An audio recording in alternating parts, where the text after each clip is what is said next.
All right, so let's continue. So we're talking about the wallet, and then we're talking about the private key. So back to our private key. A private key simply, it's a long string of numbers and letters, and it acts as the password to your Bitcoin wallet, to your cryptocurrency wallet, to your whichever wallet you're using. This private key is the password. So should you lose this password, that means that your wallet is lost and you can never retrieve it.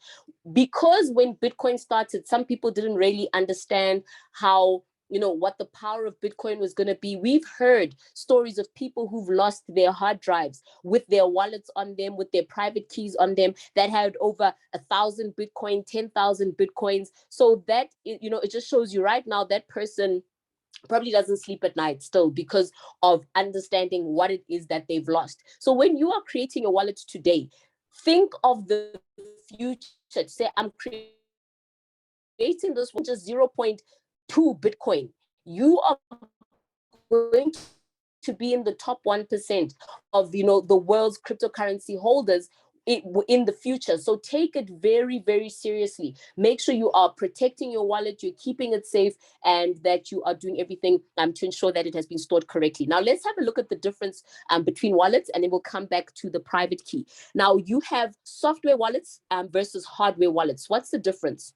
A software wallet is a wallet that can run on your phone, that can run on your computer. This isn't a wallet that's good for small amounts. So for those of us who have, your Bitcoin, you can download that Bitcoin wallet. You can simply go Bitcoin wallet on your app store and you're running it on your phone. Great. But this is not for storing your crypto for long periods of time. It's great for small amounts. It's free to use. So we have wallets like Token Pocket, Trust Wallet, MetaMask, all these different cryptocurrency wallets. They are great to use, but because they are linked to your phone, they are less secure. Should you lose your phone? Should somebody hack your phone? Should somebody, your phone has geotagging and all of those things, that makes your wallet exposed. Because cryptocurrency, we're trying to get away from, from the man, from the system. So if your phone is, you can be geotagged, and we know where you are, your photos are tagged, geotagged, Apple, Google, all of this. If you're really trying to get off the grid, then your software wallet is not going to be allowing you to get off the grid as much as you'd like to. Then we have hardware wallets. Now, these are devices that can connect to your computer. So it can come like little USB, connect to your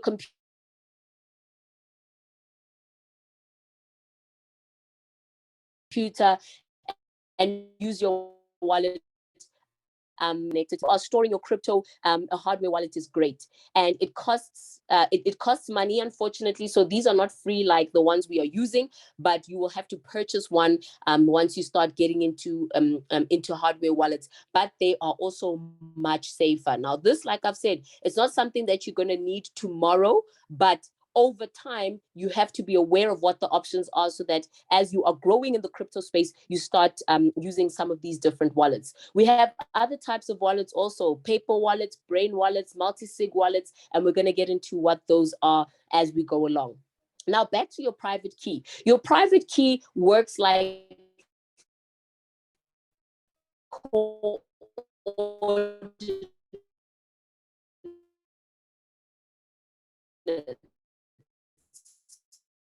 because anybody who has your private key knows exactly where your Bitcoin is, and they are able to access it. Now, when you have a Bitcoin address, your private key is used to generate your Bitcoin address. But because to get technical for a second here, it does not mean that because your Bitcoin address is public, people have access to your private key. No, your address is a public key, and then your private key is the one which is your password to your wallet. So public key, that's your wallet address. Feel free to share it. You cannot be hacked using your public key. But your private key, if somebody has your private key, they will be able to hack and get hold of all your cryptocurrencies. Now, that's one way. Okay, there's your Bitcoin address or your cryptocurrency address. This is your public key. Anybody can have access to it. It doesn't matter. If you share that with the person, does not mean that they can access your wallet or what is happening. Then when we talk about private keys, we have wallets which are called HD wallets or hierarchical deterministic wallets. Well, that word just got me right now. But these are basically called HD wallets. And what HD wallets are is that they're an upgrade on traditional private keys, because here a private key is generated in the form of a seed phrase. So instead of having that long alphanumeric code, now we are actually using a string of common words. So many of you, I know you've probably using HD wallets right now. So if we look at a wallet like Trust Wallet or the TronLink wallet, when you download that wallet and you create a wallet, you are then given what is called a seed phrase. This seed phrase is your coordinates. Again, it's your private key to your wallet. And this private key, many of these wallets are multi-coin wallets, so you can store all your cryptocurrency in one wallet. However, you will have different addresses for each cryptocurrency that you want to hold. So this is a string of common words, 12 or 24 words, and you can have multiple addresses from one seed. Your seed phrase, folks, you have to keep safe. This is your password. This is your key. And if you lose the seed phrase and your phone or whichever device you're using to hold your wallet is lost, you've lost that phrase, you've lost that wallet, and everything that is currently in it or that will be sent to it in future will be lost. So you have to make sure that you are backing up this wallet. How do you back it up? You can back it up into a paper wallet. So you can print out your seed phrase, put it somewhere safe, put it in your safe, put it under your bed, put it wherever you'll be the only person who'll be able to access. Put it in your will. Put it with your lawyers and your trust details, because that is going to be wealth in the future. Let's not take it lightly. So these are very important things that we need to be keeping. So it can be 12 words, it can be 24 words, and these are given to us by the system, and we are able to use them to back up our wallet. And if your wallet is ever lost or your phone is ever lost, you can always get it back through that seed phrase. So it's an evolution of the traditional private key, because it's easier for it to store or to remember. And you can if you really take it seriously, you can even memorize these words and you can then use them later. Now, additionally, you can have multiple wallets, like I said, in the same HD wallet, and your private keys should be kept safe at all times. Your private keys and your seed phrase should be safe at all times. Then we also have what are called simple payment verification wallets. Now, these also are very fast. So wallets like Trust Wallets, etc., they also work very they work as this type of wallet at times, where you just pay by QR code. You can open it up, QR code, pay, send funds. It's extremely fast. They don't take up a lot of space on your phone, and they're also good for mobile and desktop. This is now when you're doing transactions, very quick, very easy. If you are holding the coins you're holding, you're not going to hold on this wallet. This is the wallet where it's your transactional wallet, where you're going to be keeping funds that you will be using regularly. Now, a hot wallet. What is a hot wallet? A hot wallet is a wallet that is connected to the internet. Now, when a wallet is connected to the internet, that means it's also exposed to whatever's happening on the internet. So on the internet, we have hacking attempts, we have all of these different, disadvantages that are brought on by the fact that this is a hot wallet that's connected to the internet. It's the most popular type of wallet. Most people don't even know, that you can actually have a hot wallet and a cold wallet, and all these things that, make these wallets different, which is why this masterclass is so powerful, because once you've been through this series, you will know more than the average person knows about cryptocurrency. A lot of people who are in cryptocurrency still, they know how to buy, how to sell, etc. But if you ask them what's a hot wallet, what's a cold wallet, some of them don't even know the difference. So knowledge, folks, is power.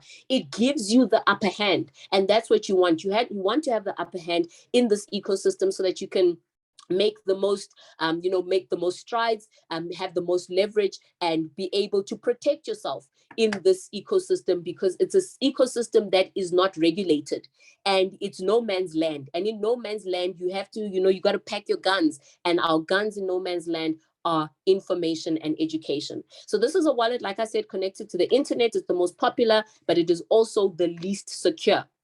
Then we have a web service wallet.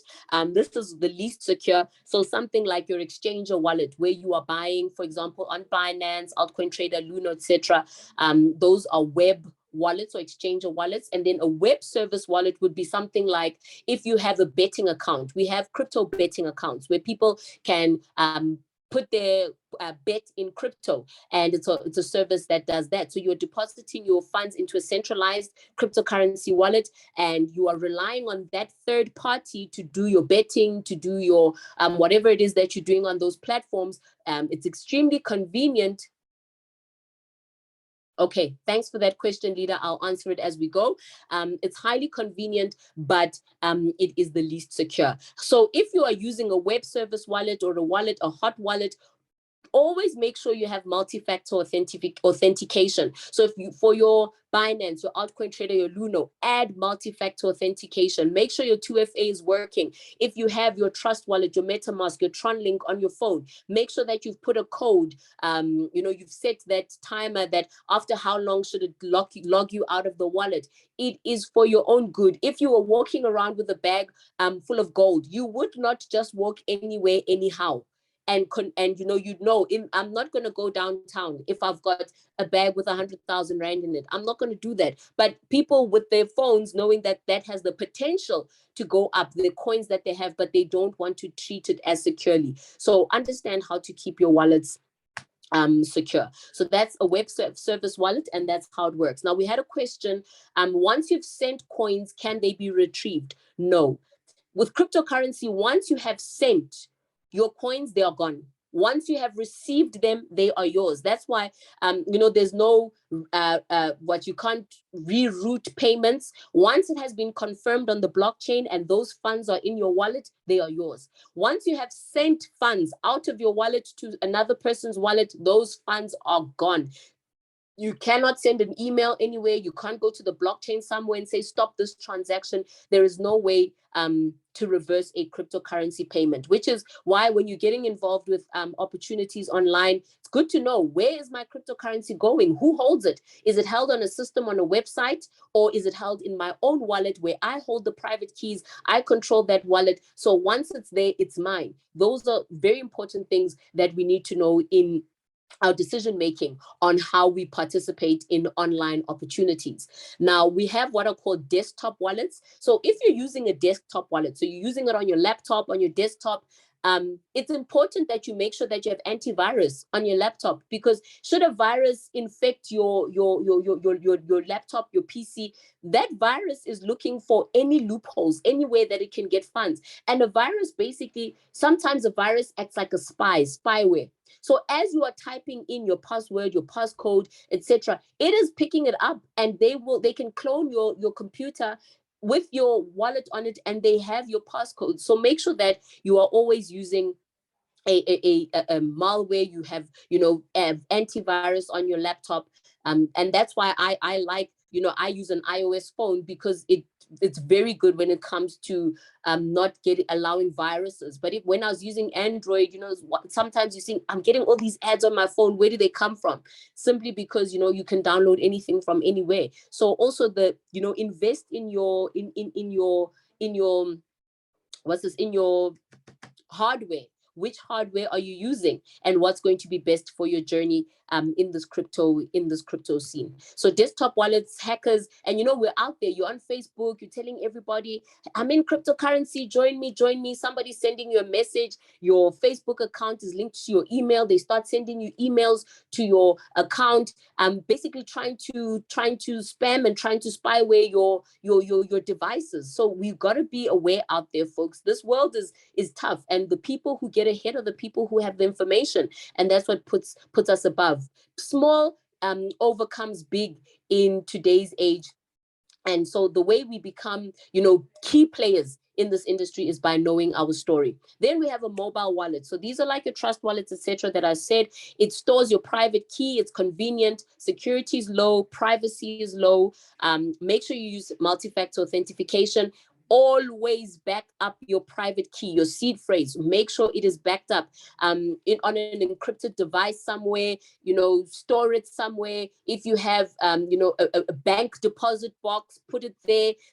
And even when you put it there, read the book Bitcoin Billionaires, and see how the what are they, the Winklavy, those brothers, how they stored their private keys. We're getting there, folks. We're getting to a time where our aim as crypto moguls is to get as much cryptocurrency as we can. 10, 20, 30, 40 Bitcoins. That just as some of your portfolio. Then you are into altcoins, you're into NFTs. How are you going to store these NFTs if you don't know how wallets work? You need to know how the wallets work so that you know how you're storing them, because some of your NFTs are going to be stored via wallets. They are on the blockchain. So you need to know how to protect them. So that's why this is important. Then cold storage cold storage wallets. These are wallets that are not connected to the internet. So hot wallets are in the internet, where it's hot, where things are happening. Cold storage, think of it like a vault, or like a cold room where nothing comes in and nothing goes out. That is a cold storage wallet, not connected to the internet. And these are your most secure wallets. Right now, you don't have to worry about it too much, but in your journey, understand how they work so that you can start working towards that over time. They are independent of the internet. A paper wallet is a wallet, like I said, you can put your HD wallet that's on your phone into a paper wallet, print out all the information. I remember I had paper wallets, and I used to store them with my grandmother, and I used to give, because she stores everything, and I'd print out my paper wallets, put out my seed phrases, everything, and I'd give them to her, and she stored them. And I remember at some point she was cleaning up and she said, "We hear your wallets." And I, went back to them, and some of them actually had some funds in them, which was great. So paper wallets work well. But the unfortunate thing is that they're easily destroyed. If there's a fire, if, they get destroyed over time, the quality of the paper, or they get wet somehow. So paper wallets, if you do have paper wallets, you're going to have multiple copies. Then hardware wallets. This is the ones we are going to over time. Maybe not today or tomorrow, but in the next 6 months, as crypto moguls, we should have some of our moguls who are owning hardware wallets, and we're starting to keep their portfolio on their hardware wallet. It's a physical device that allows you to store your private key. A hardware wallet can't be hacked. Even when you attach it, you can use this one at an internet cafe. That's how secure these things are. You can go to an internet cafe, plug it in, do your crypto stuff, take it out, and this hardware wallet will not be, it won't be able to be hacked. Can be used on a public computer, exactly. And it's a balance of security and convenience, but you have to carry it around. So if again it gets stolen or it gets lost, with that private key, you can restore that wallet on a new hardware wallet. And so you have another hardware wallet, open up the private key on that wallet, and whatever was on the first one will be on the second one. And if you lose your hardware wallet, if people don't have your codes on how to access, then it's useless. So they can't crack that code, it can't be hacked, and so it will be useless unless it's somebody who has your codes and knows how to open up that wallet. Then we have brain wallets. Now, this is where you choose your own seed phrase, but this is very dangerous because people, we like to think we are not creatures of habit, but we actually are. I know there's a very popular story online about a gentleman who created a brain wallet using an Afrikaans poem. Now, if you're in the Free State somewhere, you think, you know what, nobody knows this poem, or Black Mampatile or something, and he used this to create his brain wallet, but somebody cracked it, an algorithm cracked it, and he lost 4 Bitcoins through that, because an algorithm was able to crack his code. So don't try and create your own seed phrase, because we are creatures of habit. Somewhere, somehow, an algorithm will be able to pick that up. Not even a person. People don't even do it. They send algorithms, a virus will come in, crack that code, and eventually they'll be able to access your cryptocurrency. Now, multi-signature wallets. Now, I want to talk about these because this talks about the future of where cryptocurrencies are going. When we spoke about fundamentals, but I want us to have a glimpse into the power that this technology is going to have on our everyday lives. So a multi-signature wallet is basically a wallet that can be used by multiple individuals. So in the real world, real life cases, how could a multi-signature wallet work? Let's say you are creating a business, and business is spelled wrong there, excuse me. Let's say you're creating a business and there's three of you, and as partners you want to do cryptocurrency, and you have your account and you set it up. Now, because you are a business and we don't want Lebo to run away with our funds, we will use a multi-signature wallet, meaning that for us to do transactions on this wallet, we will set it up. Do we want all three partners to put in their key? So Lebo will have a key, you have a key, and Jack will have a key. So do we want this account to work that all three of us have to provide our keys in order for transactions to be done? Or must it be 2 out of 3? Let's say Jack and yourself want to do a transaction and I'm not available. You can still continue and do business because 2 out of 3 keys will work. So that means these type of wallets are going to take over in the future. We're not going to need our traditional business accounts. You can open up an account with somebody here now. You don't need to have your registration documents, this one's ID, that one's ID, just using our phones online. We create a multi-signature wallet, we start our business, we're online, we're doing business, and things can be done and we can grow our businesses. One partner can be in one part of the world, another partner in the other part of the world, without the red tape that traditional banking and finance systems offer. So it can be used by business. It can be used by couples. So if you are a couple and you want to invest in cryptocurrency, or you want to have, portfolios that you're setting up for your children, you can set up an account that says, this account, we both gonna provide for this account, but one can't take out funds without the other. We will need both our keys in order to do transactions, and the one won't know the other one's key, or shouldn't know.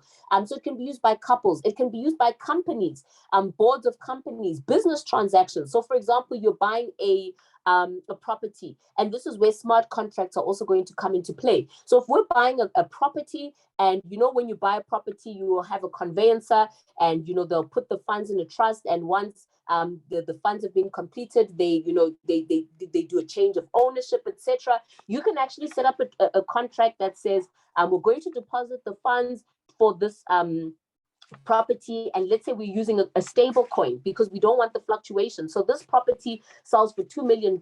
We will put $2 million worth of a cryptocurrency stable coin. We're going to get into stable coins and other lessons. And with that, the transfer of ownership will only be done once the payment has been completed, once all three parties put in the key. So the buyer puts in their key, the seller puts in their key, the middleman, if we're using a middleman, our attorney, our conveyancer puts in the key, then the smart contract automatically will do the transfer of ownership. Folks, cryptocurrencies are going to be taking every part of the world as we know it. So in the business world, it's going to do so much. And this is just a small glimpse of how just the wallet, not even smart contracts, just the wallet, how it can impact our business lives. So that's how a multi-signature wallet works, and that's how you can use it. And buying property, doing business. So if we say we are going into a project and this person has to do this, that person has to do that, if somewhere along the way we have we don't see eye to eye, or we don't meet the terms of the contract, then everybody gets to keep their funds because the transaction wasn't done using both signatures. So it's extremely powerful. So for tonight, I wanted us to talk about the wallets, the importance of security, of your seed phrase, your private key, what it is, how it works, how it affects you, what's the difference between a hot wallet or cold wallet. When your wallet is on your phone, what are you exposed to? And when you have a cold wallet, how do you use that? Because I'm sure that the fact that you're on these master classes, you want to grow on your journey. You want to get into having a diverse portfolio. You want to get into the NFT space. You want to get into there's so many other things that we can get into. You want to get into how can cryptocurrency actually impact the business that I'm in, or give me business ideas. These fundamentals are very, very important, because from here, now when you go forward, you will be able to make decisions based on the knowledge that you have. You won't need somebody to tell you, this is what you should do, this is how you do it. You're able to make your own decisions. You're empowered. You don't need label. You don't need the next person to, to scam you or to lead you in the wrong direction, because you have the knowledge. And so we're going to be continuing with these classes. I am excited about, our growth and our journey together. So at this point, if there are any questions, please shoot me your questions right now. Otherwise, we will be ending our session in the next 2 minutes and allowing you to digest everything that you've heard, because it is a lot. And we'll be talking about our next class. And in our next class, we're going to focus on ICOs. We're going to focus on IDOs, IEOs. What do they mean? How do you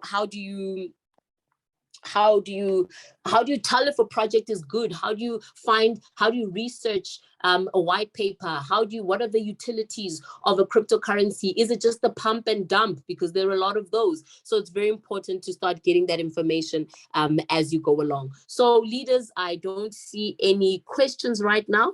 So thank you so much for joining me tonight. Let's see. Excellent. So thank you, leader. Now it says Galaxy A32. My leader, please can you give me your name there in the chat so I can appreciate you appropriately. So thank you so much, my leader, for that. I'm glad that you have learned from this session. I'm glad that they were enlightening. Thank you so much, leader Zintle. And we are going to continue, because information and knowledge are power. And we need to know, how do we use that knowledge? Thank you, leader Nomsa. Leader Nomsa from Pretoria. Thank you so much. And yes, we are growing every day. Invite others. They're free. I mean, they are open to everybody. The point is to grow the community, to get people to learn, and to just show them the power of cryptocurrencies. So thank you again for joining me. We will be back. We'll be back. I'll announce. We should be back on Sunday at 5 p.m. Actually, I don't know, but Sunday 5 p.m. should be our time. But if that doesn't work, we will do Monday again 7 p.m. because Sunday I should be meeting with some leaders. So I don't. Yeah, let's put it at Monday 7 p.m. That's our session, and that will allow us to get moving. So thank you, leaders. I'm glad you enjoyed it. I'm glad you learned from it, and I'm excited to share with you in our next class. Thanks, folks. God bless. Good night. This is recorded, so I will upload it, and I will be sharing the links as we go. So I will share the link on Facebook and in the group. And I should have done that. I'll put the link up to the Telegram group, because everything is on Telegram. So actually, let me try and do it now on my phone. Everything is posted on this Telegram group. So I'm just going to copy the link and put it in the chat box. So for everybody who wants information on when is the next class, etc., I post everything on this Telegram channel, so that you can follow there and get all the information from it. So I've just posted it, so you can join the group, and you'll be able to get updated information on when we'll be joining. So thanks, folks. God bless. Good night. And I will see you next week, Monday, 7 o'clock. But this is recorded, and I'll share the recording once it's up on the Telegram group. Thanks, folks. Good night.